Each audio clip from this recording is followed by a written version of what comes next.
Patriarchs and Prophets, chapter 13, the test of faith. Abraham had accepted without question the promise of a son, but he did not wait for God to fulfill his word in his own time and way.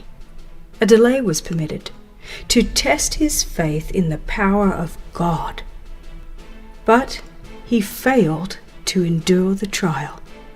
Thinking it impossible that a child should be given her in her old age, Sarah suggested as a plan by which the divine purpose might be fulfilled, that one of her handmaidens should be taken by Abraham as a secondary wife. Polygamy had become so widespread that it had ceased to be regarded as a sin, but it was no less a violation of the law of God, and was fatal to the sacredness and peace of the family relation. Abraham's marriage with Hagar resulted in evil, not only to his own household, but to future generations. Flattered with the honor of her new position as Abraham's wife, and hoping to be the mother of the great nation to descend from him, Hagar became proud and boastful, and treated her mistress with contempt. Mutual jealousies disturbed the peace of the once happy home. Forced to listen to the complaints of both, Abraham vainly endeavored to restore harmony. Though it was at Sarah's earnest entreaty that he had married Hagar, she now reproached him as the one at fault. She desired to banish her rival, but Abraham refused to permit this, for Hagar was to be the mother of his child, as he fondly hoped, the son of promise. She was Sarah's servant, however, and he still left her to the control of her mistress. Hagar's haughty spirit would not brook the harshness which her insolence had provoked. When Sarai dealt hardly with her, she fled from her face. She made her way to the desert, and as she rested beside a fountain, lonely and friendless, an angel of the Lord in human form appeared to her. Addressing her as Hagar, Sarai's maid, to remind her of her position and her duty, he bade her, "Return to thy mistress, and submit thyself under her hands." Yet with the reproof there were mingled words of comfort. "The Lord hath heard thy affliction. I will multiply thy seed exceedingly, that it shall not be numbered for multitude."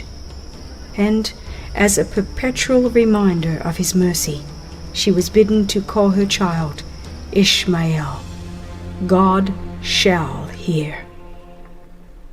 When Abraham was nearly 100 years old, the promise of a son was repeated to him, with the assurance that the future heir should be the child of Sarah. But Abraham did not yet understand the promise. His mind at once turned to Ishmael, clinging to the belief that through him God's gracious purposes were to be accomplished. In his affection for his son, he exclaimed, "Oh, that Ishmael might live before thee!" Again the promise was given, in words that could not be mistaken.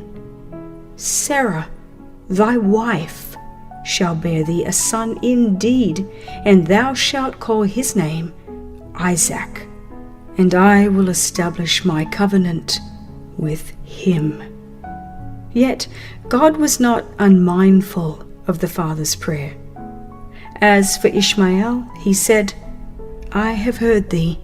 Behold, I have blessed him, and I will make him a great nation." The birth of Isaac, bringing after a lifelong waiting the fulfillment of their dearest hopes, filled the tents of Abraham and Sarah with gladness. But to Hagar, This event was the overthrow of her fondly cherished ambitions. Ishmael, now a youth, had been regarded by all in the encampment as the heir of Abraham's wealth and the inheritor of the blessings promised to his descendants.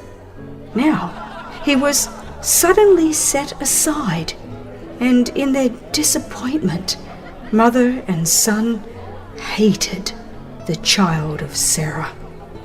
The general rejoicing increased their jealousy until Ishmael dared openly to mock the heir of God's promise.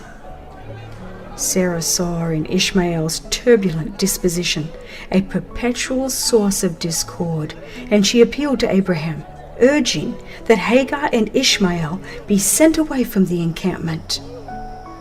The patriarch was thrown into great distress. How could he banish Ishmael, his son, still dearly beloved? In his perplexity, he pleaded for divine guidance.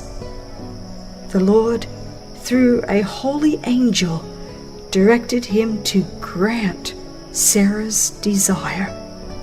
His love for Ishmael or Hagar ought not to stand in the way, for only thus could he restore harmony and happiness to his family. And the angel gave him the consoling promise that though separated from his father's home, Ishmael should not be forsaken by God. His life should be preserved, and he should become the father of a great nation. Abraham obeyed the angel's word, but it was not without keen suffering. The father's heart was heavy with unspoken grief as he sent away Hagar and his son. The instruction given to Abraham touching the sacredness of the marriage relation was to be a lesson for all ages. It declares that the rights and happiness of this relation are to be carefully guarded, even at a great sacrifice. Sarah was the only true wife of Abraham. Her rights as a wife and mother no other person was entitled to share. She reverenced her husband, and in this she is presented in the New Testament as a worthy example. But she was unwilling that Abraham's affections should be given to another, and the Lord did not reprove her for requiring the banishment of her rival. Both Abraham and Sarah distrusted the power of God, and it was this error that led to the marriage with Hagar. God had called Abraham to be the father of the faithful, and his life was to stand as an example of faith to succeeding generations. But his faith had not been perfect. He had shown distrust of God in concealing the fact that Sarah was his wife, and again in his marriage with Hagar. That he might reach the highest standard, God subjected him to another test, the closest which man was ever called to endure. In a vision of the night, he was directed to repair to the land of Moriah, and there offer up his son as a burnt offering upon a mountain that should be shown him. At the time of receiving this command, Abraham had reached the age of 120 years. He was regarded as an old man, even in his generation. In his earlier years, he had been strong to endure hardship and to brave danger, but now the ardor of his youth had passed away. One in the vigor of manhood may, with courage, meet difficulties and afflictions that would cause his heart to fail later in life, when his feet are faltering toward the grave.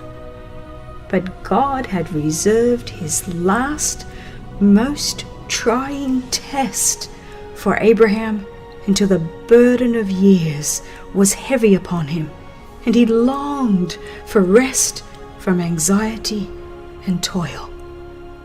The patriarch was dwelling at Beersheba, surrounded by prosperity and honor. He was very rich and was honored as a mighty prince by the rulers of the land. Thousands of sheep and cattle covered the plains that spread out beyond his encampment. On every side were the tents of his retainers, the home of hundreds of faithful servants. The son of promise had grown up to manhood by his side. Heaven seemed to have crowned with its blessing a life of sacrifice in patient endurance, of hope deferred. In the obedience of faith, Abraham had forsaken his native country, had turned away from the graves of his fathers and the home of his kindred. He had wandered as a stranger in the land of his inheritance. He had waited long for the birth of the promised heir. At the command of God, he had sent away his son, Ishmael. And now, when the child so long desired was entering upon manhood, and the patriarch seemed able to discern the fruition of his hopes, a trial greater than all others was before him. The command was expressed in words that must have wrung with anguish the father's heart. "Take now thy son, thine only son, Isaac, whom thou lovest, and offer him there for a burnt offering." Isaac was the light of his home, the solace of his old age, above all else, the inheritor of the promised blessing. The loss of such a son by accident or disease would have been heart-rending to the fond father. It would have bowed down his whitened head with grief. But he was commanded to shed the blood of that son with his own hand. It seemed to him a fearful impossibility. Satan was at hand to suggest that he must be deceived, for the divine law commands, "Thou shalt not kill," and God would not require what he had once forbidden. Going outside his tent, Abraham looked up to the calm brightness of the unclouded heavens and recalled the promise made nearly 50 years before, that his seed should be innumerable as the stars. If this promise was to be fulfilled through Isaac, how could he be put to death? Abraham was tempted to believe that he might be under a delusion. In his doubt and anguish, he bowed down upon the earth and prayed as he had never prayed before, for some confirmation of the command if he must perform this terrible duty. He remembered the angels sent to reveal to him God's purpose to destroy Sodom, and who bore to him the promise of this same son Isaac. And he went to the place where he had several times met the heavenly messengers, hoping to meet them again and receive some further direction. But none came to his relief. Darkness seemed to shut him in, but the command of God was sounding in his ears. "Take now thy son, thine only son, Isaac, whom thou lovest." That command must be obeyed, and he dared not delay. Day was approaching, and he must be on his journey. Returning to his tent, he went to the place where Isaac lay sleeping, the deep, untroubled sleep of youth and innocence. For a moment, the father looked upon the dear face of his son. then turned trembling away. He went to the side of Sarah, who was also sleeping. Should he awaken her, that she might once more embrace her child? Should he tell her of God's requirement? He longed to unburden his heart to her and share with her this terrible responsibility. But he was restrained by the fear that she might hinder him. Isaac was her joy and pride. Her life was bound up in him, and the mother's love might refuse the sacrifice. Abraham at last summoned his son, telling him of the command to offer sacrifice upon a distant mountain. Isaac had often gone with his father to worship at some one of the various altars that marked his wanderings, and this summons excited no surprise. The preparations for the journey were quickly completed. The wood was made ready and put upon the ass, and with 2 manservants they set forth. Side by side, the father and the son journeyed in silence. The patriarch, pondering his heavy secret, had no heart for words. His thoughts were of the proud, fond mother, and the day when he should return to her alone. Well he knew that the knife would pierce her heart when it took the life of her son. That day, the longest that Abraham had ever experienced, dragged slowly to its close. While his son and the young men were sleeping, he spent the night in prayer, still hoping that some heavenly messenger might come to say that the trial was enough, that the youth might return unharmed to his mother. But no relief came to his tortured soul.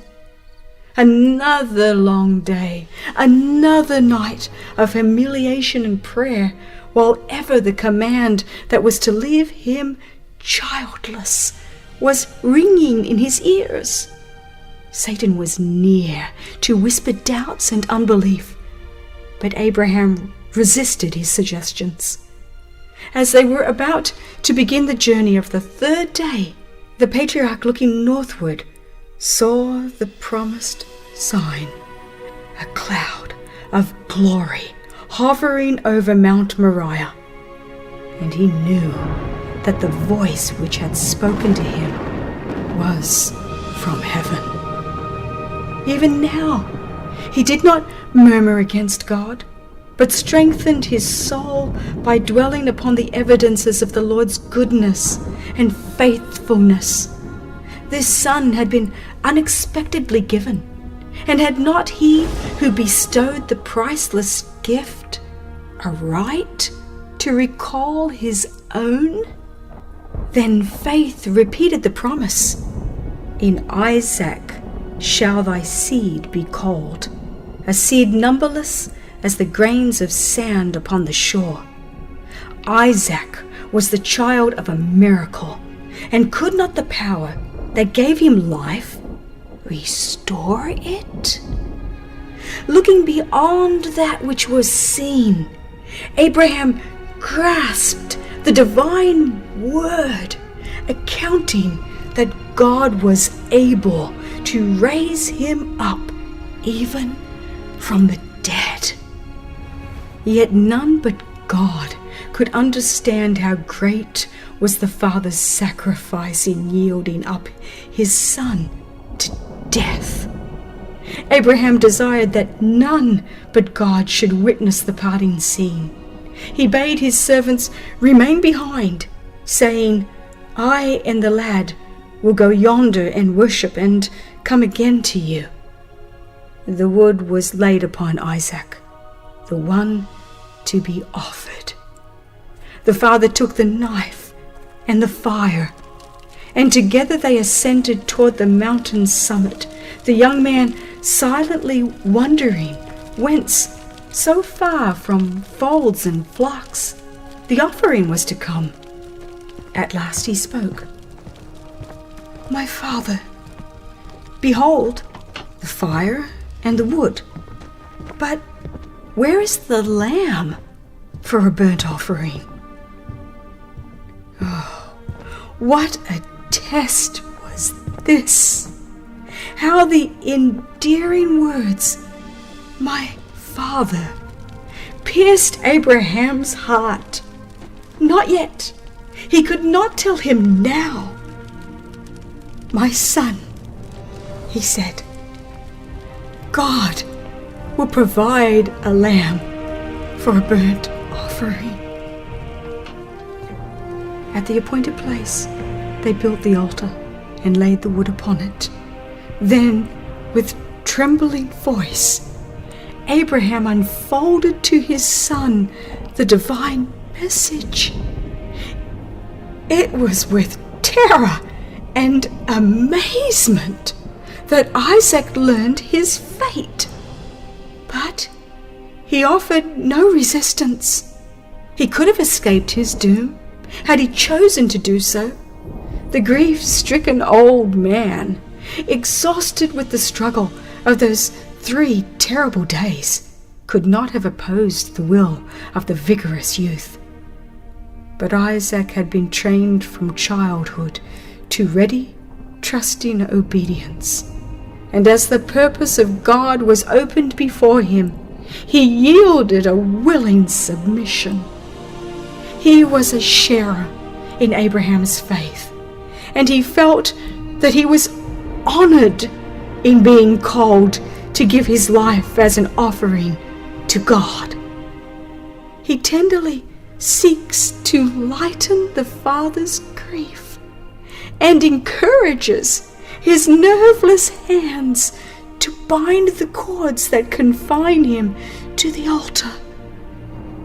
And now, the last words of love are spoken. The last tears are shed. The last embrace is given. The father lifts the knife to slay his son, when suddenly his arm is stayed. An angel of God calls to the patriarch out of heaven, "Abraham, Abraham!" He quickly answers, "Here am I."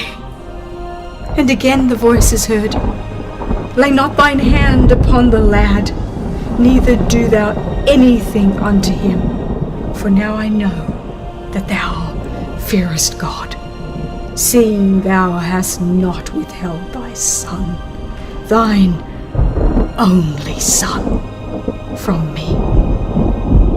Then Abraham saw a ram caught in a thicket, and quickly bringing the new victim, he offered it in the stead of his son. In his joy and gratitude, Abraham gave a new name to the sacred spot, Jehovah Jireh. The Lord will provide. On Mount Moriah, God again renewed his covenant, confirming with a solemn oath the blessing to Abraham and to his seed through all coming generations.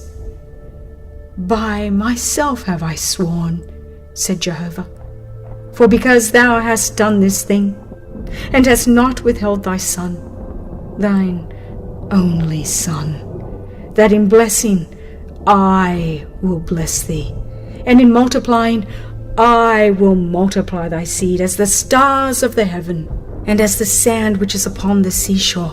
And thy seed shall possess the gate of his enemies, and in thy seed shall all the nations of the earth be blessed, because thou hast obeyed my voice." Abraham's great act of faith stands like a pillar of light, illuminating the pathway of God's servants in all succeeding ages. Abraham did not seek to excuse himself from doing the will of God. During that 3 days' journey, he had sufficient time to reason and to doubt God, if he was disposed to doubt. He might have reasoned that the slaying of his son would cause him to be looked upon as a murderer, a second Cain, that it would cause his teaching to be rejected and despised, and thus destroy his power to do good to his fellow men. He might have pleaded that age should excuse him from obedience. But the patriarch did not take refuge in any of these excuses. Abraham was human. His passions and attachments were like ours. But he did not stop to question how the promise could be fulfilled if Isaac should be slain. He did not stay to reason with his aching heart. He knew that God is just and righteous in all his requirements, and he obeyed the command to the very letter. Abraham believed God, and it was imputed unto him for righteousness, and he was called the friend of God. And Paul says, "They which are of faith, the same are the children of Abraham." But Abraham's faith was made manifest by his works. Was not Abraham our father justified by works when he had offered Isaac his son upon the altar? Seest thou how faith wrought with his works, and by works was faith made perfect?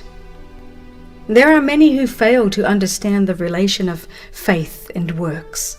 They say, "Only believe in Christ and you are safe.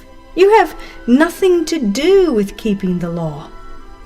But genuine faith will be manifest in obedience. Said Christ to the unbelieving Jews, "If ye were Abraham's children, ye would do the works of Abraham." And concerning the father of the faithful, the Lord declares, "Abraham obeyed my voice and kept my charge, my commandments, my statutes, and my laws." Says the Apostle James, "Faith, if it hath not works, is dead, being alone." And John, who dwells so fully upon love, tells us, "This is the love of God, that we keep his commandments." Through type and promise, God preached before the gospel unto Abraham, and the patriarch's faith was fixed upon the Redeemer to come. Said Christ to the Jews, "Your father Abraham rejoiced that he should see my day, and he saw it and was glad." The ram offered in the place of Isaac represented the Son of God, who was to be sacrificed in our stead. When man was doomed to death by transgression of the law of God, the Father, looking upon his Son, said to the sinner, "Live, I have found a ransom." It was to impress Abraham's mind with the reality of the gospel, as well as to test his faith, that God commanded him to slay his son. The agony which he endured during the dark days of that fearful trial was permitted that he might understand from his own experience something of the greatness of the sacrifice made by the infinite God for man's redemption. No other test could have caused Abraham such torture of soul as did the offering of his son. God gave his son to a death of agony and shame.